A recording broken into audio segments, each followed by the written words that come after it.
Hey guys, welcome back to Sunrise Fitness. My name's Franny and today I'm going to be interviewing my parents about fitness and nutrition. So let's get started. The first question is for Mom. Mom, why is it so important to work out when you're feeling down, tired, overwhelmed, or unhappy?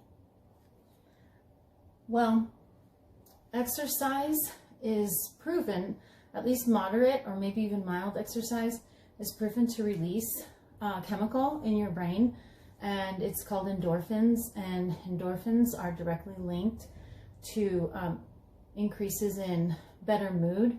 So essentially, when you exercise, endorphins are released, and it just simply gives you a happy feeling in the immediate moment and even for that entire day. Okay. Second question is, Dad, why is it easier to lose weight for some people than others? Well, surprisingly, people talk about having a slow or fast metabolism, but the vast majority of people's metabolism is within a few hundred calories per day. So there are those people that seem to be able to eat anything they want to and not gain weight, and other people who seem to have a harder time losing weight. But the reality is, it has to do with not just how much you eat, but what you eat and whether or not you are active. And so I guess the bottom line is don't do what I did early in my life. Don't smoke cigarettes. Do not do it, because when the crash comes from the metabolism that was sped up for years, you have a terribly difficult time taking weight off. So basically, make good habits and you will find that your weight sort of takes care of itself. Okay, the next question is for Mom. How long should someone work out when they just begin their fitness journey? Well, the answer truly is it depends on the person. It depends on their fitness level, age, any existing health conditions. There really isn't a formula. It has to work for you. But what I can say for myself is that consistency is the key. So if you decide to simply walk for 10 minutes a day, try to do that most days. And if you skip days, that's okay too. I've gone for weeks kind of slipping back on my exercise and not doing it the way I had intended. But I always know that I can just simply start again. And those two words, start again, really inspire me and keep me from becoming too hard on myself when I don't meet my fitness goals for that day or that week or even the month. So 10 minutes, 15 minutes, an hour, it just depends on you. What I do when I'm working out is I always listen to my body. So if I'm working out and I feel pain to the point that I don't think I can keep doing the thing that I'm doing, I just take it down a notch, and I keep taking it down a notch until I feel better. So I listen to my body and I create goals that work for me. Okay, next question is for Dad. Why does it physically hurt when someone works out? Well, it's simple but a complicated answer, and so we'll make it as simple as we can. The human body has muscles all through it, and those muscles could be compared to rubber bands, but not just one rubber band.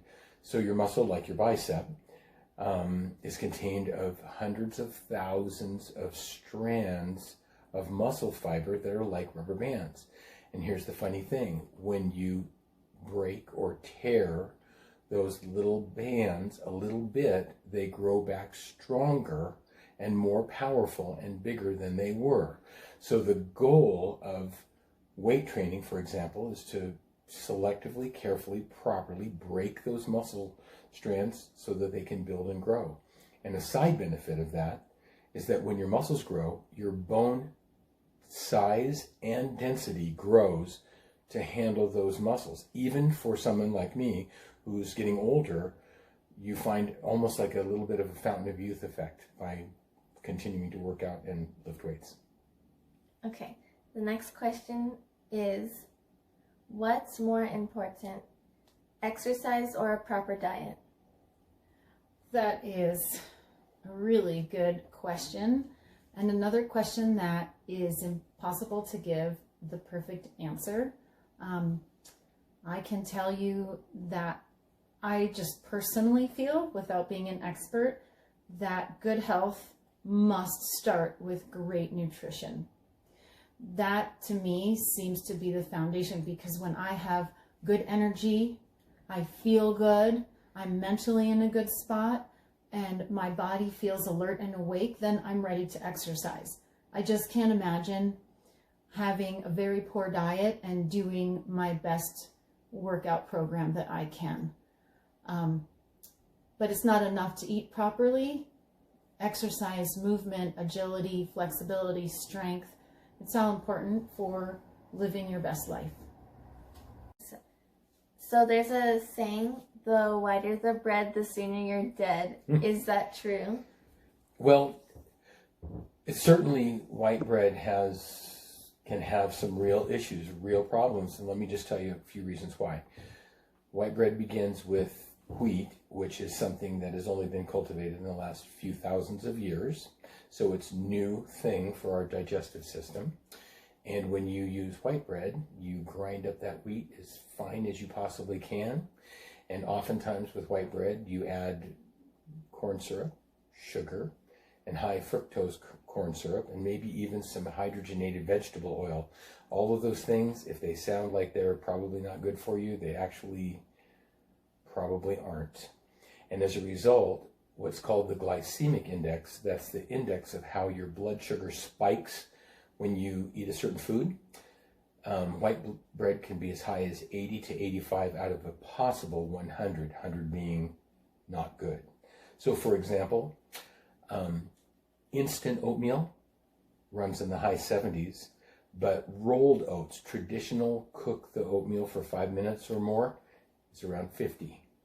So that gives you an idea, a little bit of an idea of where white bread stands on that scale. Okay, so the next question is for Mom. Why is it so important to take vitamins? That's a really great question.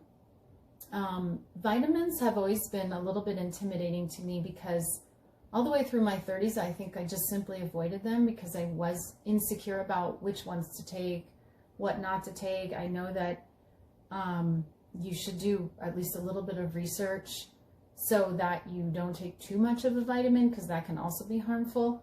Like vitamin A, you shouldn't take too much of that. But actually what helped me is when I was pregnant, almost all pregnant women start taking a multivitamin.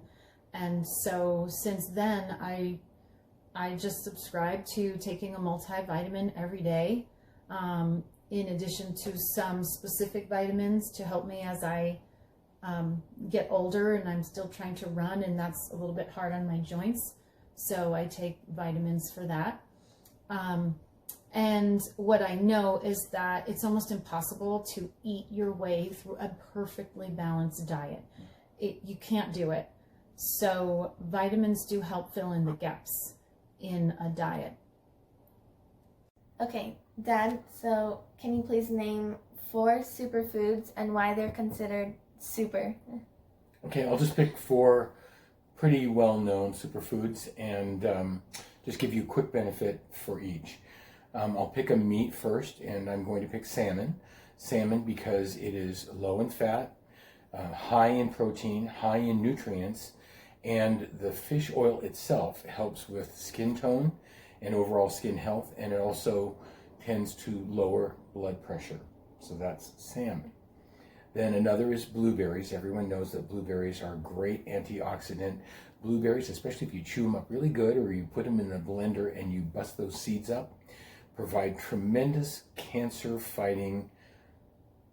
Basically, it's fighting against those free radicals, those elements that are moving around your body trying to disrupt your cells. So blueberries are great for that. Another great anti-cancer food is spinach or kale. Grind it up in a green shake, and spinach especially is very bland. It's surprisingly not sour tasting, and if you add it as a mix and then throw some berries in, you'll find that it's quite tasty. It can be really, really delicious. And then finally, A surprising one maybe is sweet potatoes. Sweet potatoes are packed with nutrients, and they contain both soluble and insoluble fiber. Both of those fibers stay inside your digestive tract and don't get absorbed out into your body as a whole. So what they do is they provide tremendous gut health, and that gut health is the basis of everyone's immune system. So it's a powerful helper to the immune system. So those are the 4. Okay, Mom, how can someone improve their sleep and stress management? Sleep is really a very large part of managing stress. The goal is never to eliminate stress or completely get rid of anxiety, because those are part of the feelings that fuel us to be productive and to solve problems. So stress can be a good thing. Too much stress where it interferes with your functioning and ability to really feel like you're living a healthy lifestyle requires some coping skills. You need to work hard to get into a good sleep routine, and that means maybe even a couple hours before bedtime you start doing things that comfort you, that soothe you, and that are consistent. So for my family, after we watch our family show together, we'll talk a little bit, and then we all go upstairs together and kind of do our either individual routines or reading together. But it really doesn't vary, and it's about the same time every night, even in the summer. So simply getting into a routine that works for you and works for your family is something that can definitely improve your ability to manage stress during the day. Okay, so Dad, how many servings of fruit and veggies should you eat per day, and what does a full day of healthy food look like to you? Okay, well, Franny, I'm not going to answer with a number.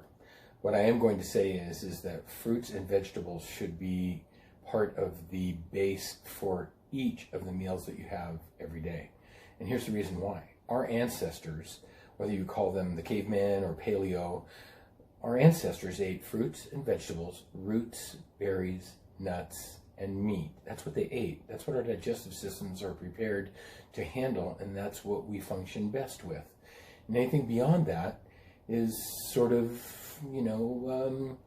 it's like frosting on the cake. So what we want to focus on is that those main ingredients, and a heavy dose of fruits and vegetables is key.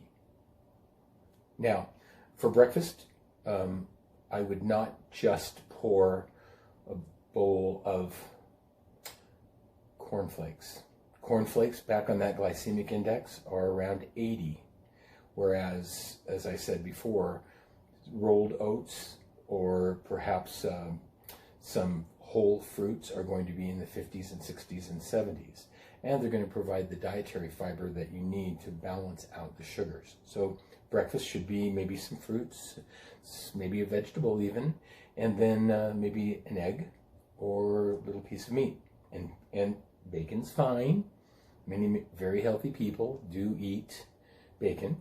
So lunch would be similar. It would be lots of vegetables, salads, and so on. Again, with some meat or maybe some cottage cheese or other cheese products, yogurt, and so on. And then dinner time can be pretty heavy. Just think about how our ancestors lived. They got up in the morning and ate a bunch, and then they went out and ran, killed things, hunted things, harvested things, came home at night and had a big old meal. It doesn't hurt to have a big meal at night as long as it's a balanced meal and you're eating the right things. So hopefully that explains it. Okay, so this is for both of you. What's one piece of advice you would give to someone who wants to change to a healthy lifestyle? So who wants to go first? I'll go first. Okay. So let me begin by saying I constantly fail my fitness and nutrition goals. That doesn't mean I give up.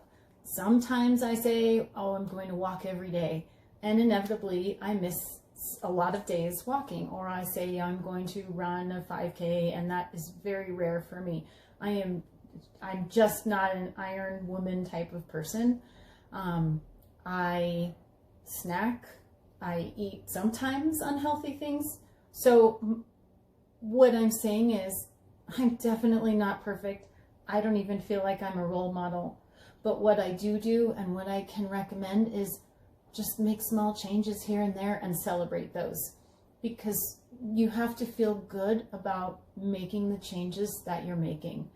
And so sometimes I open the fridge and instead of a piece of toast, I choose a vegetable, and I just keep celebrating that and saying, like, that's an amazing choice. In the past, I would not have made those choices. So small changes. My workouts every day are so rarely more than an hour. Sometimes they're not even half an hour. Today I exercised for 18 minutes and I'm done for the day. So I just do small things every day, but over the course of a lifetime, it definitely adds up. Okay. So let me go ahead and just follow up on what Melanie said about small changes. About 5 years ago, we watched a program called My Diet is Better Than Your Diet. And we didn't actually change diets. It was a fun little show. People were losing weight and talking about different kinds of diets and how they would affect your health. But the thing that we learned was the massive extra amount of calories that people drink when they drink sugared drinks. So one simple change that our family has made, we, right now, a family of 4 with 2 young people in the house, don't have any sugar drinks in our house.